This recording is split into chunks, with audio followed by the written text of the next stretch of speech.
জাতিকে টানা ৯৫০ বছর ধরে ইসলামের দাওয়াত দিলেন, কিন্তু মানুষজন ঈমান না এনে বরং তাকে উপহাস করত, মারধর করত ও নানানভাবে অপমান করত। অবশেষে আল্লাহ পাক নূহ আলাইহিস সালামকে জানালেন এই জাতি হতে আর কেউ ঈমান আনবে না। আল্লাহ নূহ আলাইহিস সালামকে আদেশ দিলেন পাহাড়ের নিচে একটি বিশাল নৌকা বানাতে। লোকেরা তখন উপহাস করে নূহ আলাইহিস সালামকে বলতেন, তোমার নৌকা কি পাহাড়ে চলবে? নূহ আলাইহিস সালাম তাদের বললেন, তোমরা আমাকে উপহাস করছো, খুব শিগগিরই তোমরাকে উপহাস করা হবে।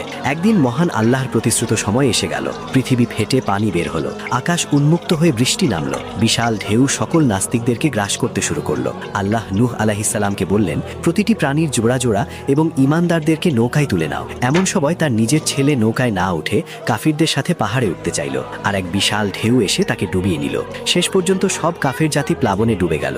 মহাপ্লাবন থামার পর নৌকা থামলো জুদ্দি নামক এক পাহাড়ে। নূহ আলাইহিস সালাম তখন মাথা তুলে বললেন, সকল প্রশংসা মহান আল্লাহ এর, যিনি আমাদেরকে জালিম সম্প্রদায় হতে